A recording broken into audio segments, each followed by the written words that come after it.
नमस्कार दोस्तों, फिर से मैं आपका स्वागत करता हूँ आपके अपने लोकप्रिय हिंदी यूट्यूब चैनल जिसका नाम है लोक भारती हिंदी।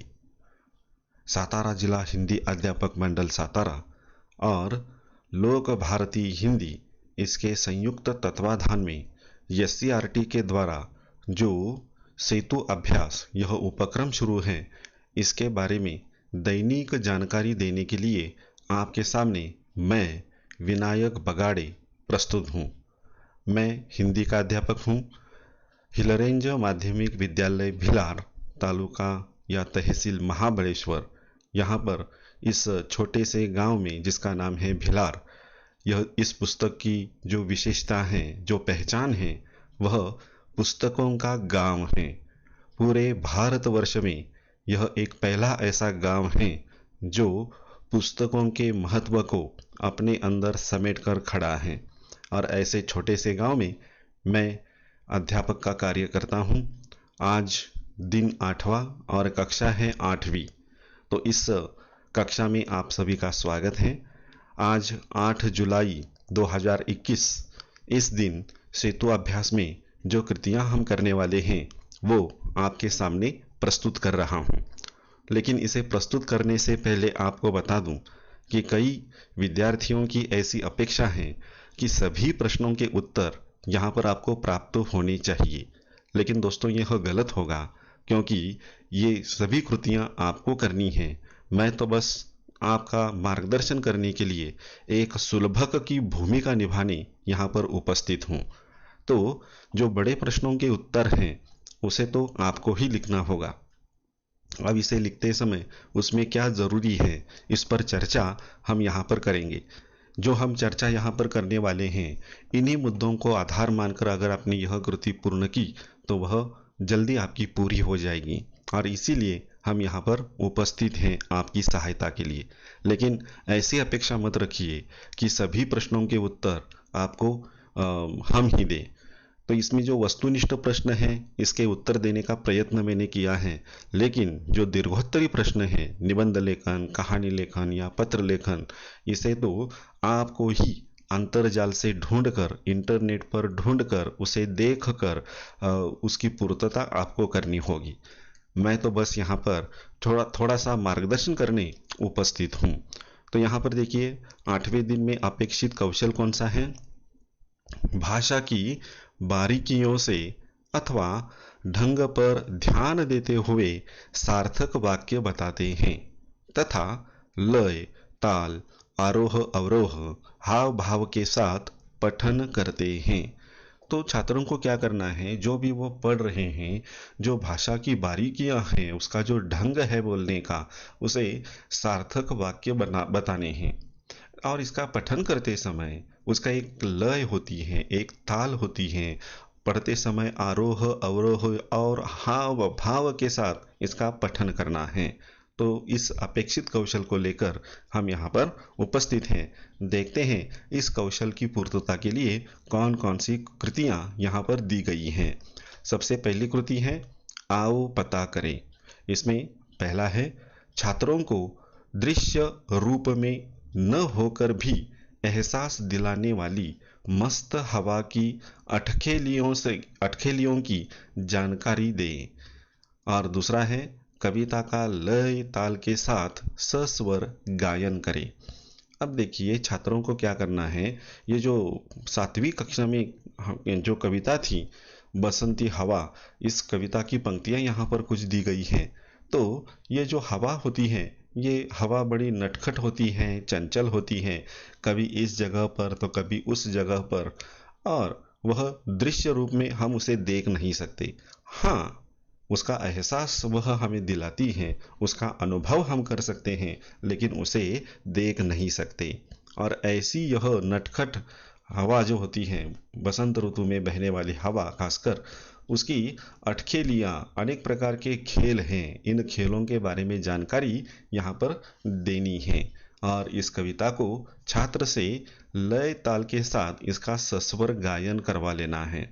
तो देखिए कुछ पंक्तियां यहाँ पर दी गई हैं, स्पष्ट रूप से दिखाई नहीं देती, लेकिन फिर भी चलिए हम देखते हैं, इसे प्रयत्न करते हैं। हवा हूँ हवा में, बसंती हवा हूँ, सुनो बात मेरी, अनोखी हवा हूँ।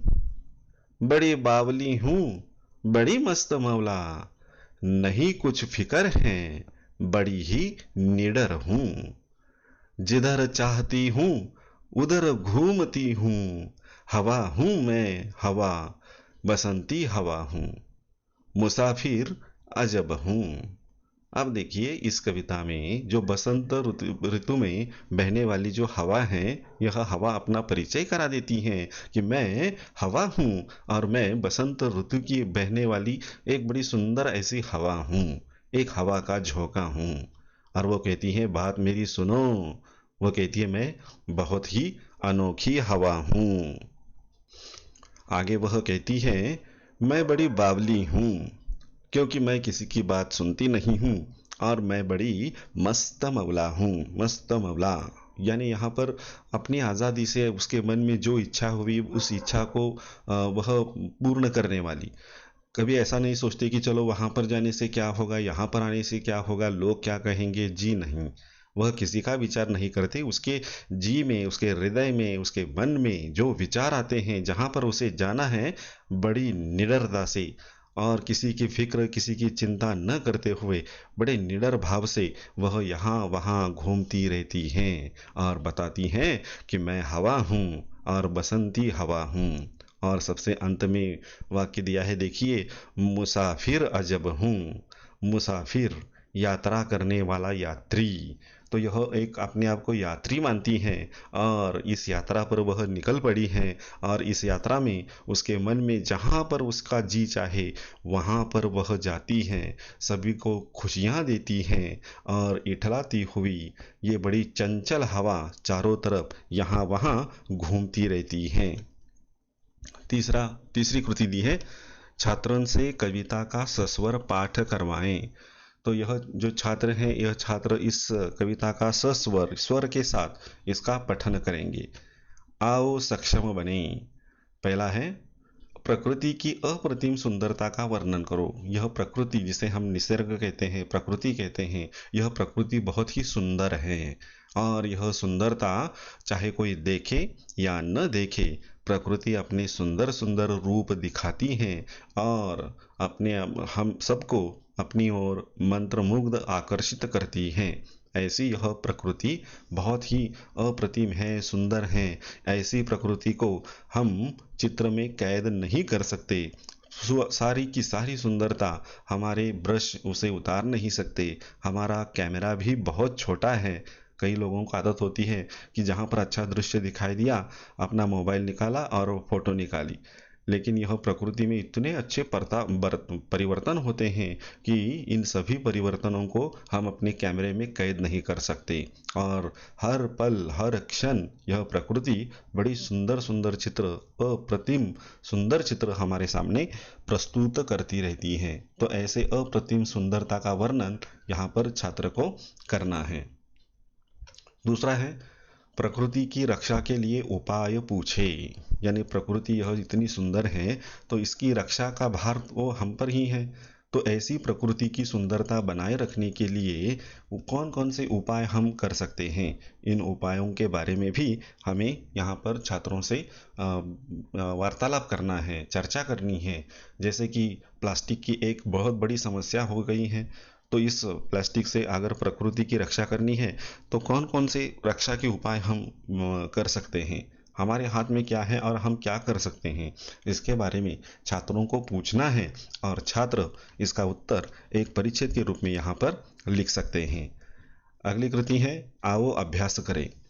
छात्रों को राम नरेश त्रिपाठी जी द्वारा लिखित तब याद तुम्हारी आती है यह प्रकृति चित्रण की कविता सुनाएं।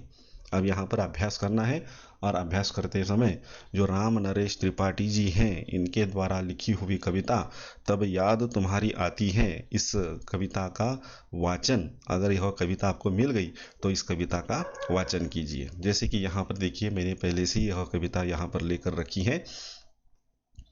प्रकरण दूसरा है, कक्षा 7वीं, सत्र पहला, तब याद तुम्हारी आती है। जब बहुत सुबह चिड़िया उठकर कुछ गीत खुशी के गाती हैं। कलियां दरवाजे खोल खोल जब दुनिया पर मुस्काती हैं।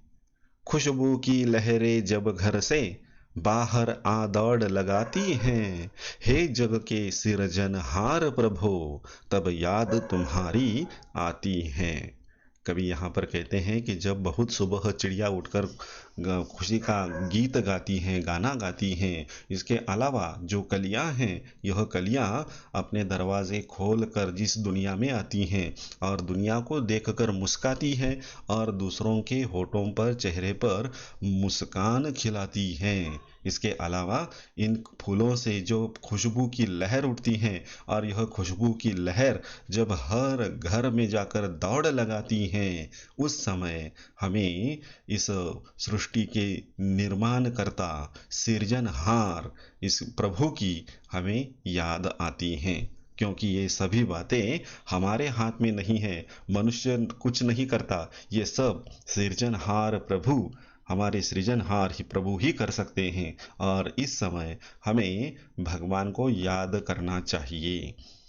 जब छम छम बूंदे गिरती हैं, बिजली चमचम कर जाती है।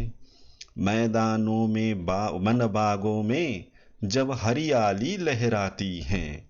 जब ठंडी ठंडी हवा कहीं से मस्ती ढोकर लाती है। हे जग के सिरजनहार प्रभो, तब याद तुम्हारी आती है।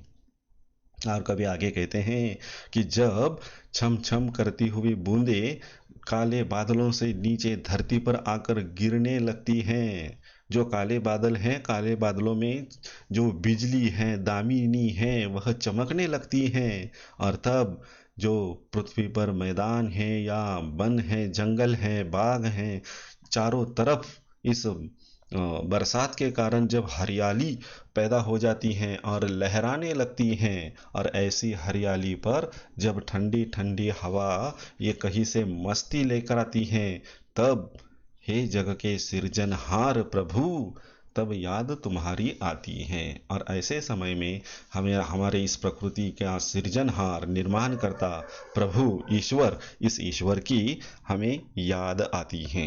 तो इस तरह से बड़ी सुंदर कविता यहाँ पर दी गई है। तो इस कविता का अर्थ भी अगर छात्रों ने अपनी नोटबुक में लिखा तो भी चलेगा, क्योंकि एक बहुत ही सुंदर ऐसी कविता यहाँ पर प्रस्तुत की गई है। तो इस तरह से देखिए, अगली कृति है आओ सृजन करें। इसमें प्राकृतिक आपदाओं जैसे भूकंप, बाढ़ से बचाव के उपाय विद्यार्थियों से कहलवाएं।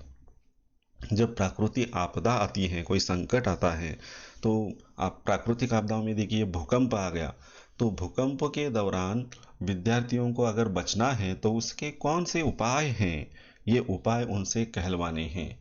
जैसे कि भूकंप आता है तो तुरंत अपने घर से, अपने मकान से बाहर आना चाहिए, क्योंकि इस मकान की छत जो है वह टूट कर गिर सकती है, तो इसमें हम शायद हमारी मृत्यु भी हो सकती है। इसलिए क्या करना है, जब भूकंप आता है तो घर से बाहर निकलना चाहिए। अगर संभव नहीं तो जो मेज वगैरह ऐसी जो कोई चीज़ है तो उसके नीचे जाकर बैठ जाना चाहिए। अपने सिर को दोनों हाथों से पकड़कर घुटनों के बीच में डालकर चुपचाप बैठना चाहिए, क्योंकि अगर चोट लगेगी तो सिर पर ही लगेगी, इसलिए सिर को संभालना है। इसके अलावा देखिए, भूकंप के बारे में, अगर अचानक भूकंप आता है तो हमें सजग रहना है। घर से बाहर जाते समय जो ज़रूरी साहित्य हैं, वह ज़रूरी साहित्य भी हमें बाहर लेकर जाना होगा, क्योंकि ये भूकंप आने के बाद उसका विनाश कितना होगा ये भी हमें मालूम नहीं है। उसी तरह से बाढ़, जब बाढ़ आती है नदी में, तब यह नदी का पानी गांव में, हमारे घर में घुस जाता है। तो अगर इससे बचना है तो रेडियो पर या फिर जो खबरें होती हैं टीवी पर, वो दिखाई जाती हैं, कुछ बातें बताई जाती हैं, तो इस पर हमें ध्यान देना चाहिए। और अगर हमारा क्षेत्र बाढ़ से पीड़ित होने वाले में से है तो ऐसे बाढ़ के समय हमें अपना बचाव खुद करना है। तो अगर बाढ़ आने वाली है तो अपना ज़रूरी साहित्य ज़रूरी चीज़ें लेकर किसी सुरक्षित ऊंचे स्थान पर हमें पहुंचना चाहिए। खाली हाथ नहीं, बल्कि ज़रूरी चीज़ें लेकर, क्योंकि वहाँ पर हमें न जाने शायद कितने दिन रहने पड़ेंगे। तो इस तरह से बाढ़ से हमारा बचाव हो सकता है। और इस तरह से अगर घर में ही रहे और अचानक बाढ़ आ गई तो किसी ऊंचे स्थान पर हमें जाकर बैठ जाना चाहिए, और तब सहायता के लिए कई लोग हमारी मदद करने के लिए आते हैं और हम इस बाढ़ से बच सकते हैं। तो देखिए, ऐसे कई उपाय छात्रों के मन में जो है उसको छात्रों से कहलवाना है, और इसका उत्तर जो है वह हमें लिखना है। दूसरा है, प्रकृति संतुलन संबंधी जानकारी लिखो। इस प्रकृति का जो संतुलन है वह जारी रखने के लिए, अच्छी तरह से काम करने के लिए, जो इस प्रकृति में चीज़ें हैं इन्हें कभी नष्ट नहीं करना चाहिए। अगर ऐसा हुआ तो प्रकृति का संतुलन बिगड़ जाएगा। जैसे खेतों में ज़्यादा चूहे हैं तो इनको मार दो, जी नहीं। अगर ऐसा किया तो जो श्रृंखला है प्रकृति की वह टूट जाएगी। इसलिए क्या करना है, प्रकृति का संतुलन बनाए रखना चाहिए। इसके बारे में विद्यार्थियों को और कुछ जानकारी है तो वो जानकारी अपने दोस्तों के साथ चर्चा करें, और यह जानकारी यहाँ पर लिखनी है। और अंत में देखिए, पूरक साहित्य स्रोत यहाँ पर QR कोड दिया है और लिंक भी दी है। इस पर क्लिक करने के बाद 7वीं कक्षा की पाठ्यपुस्तक आपके सामने प्रस्तुत हो जाएगी। तो इस तरह से 8 जुलाई की इस कृति को आपको पूर्ण करना है। रुकते हैं हम यहाँ पर। धन्यवाद।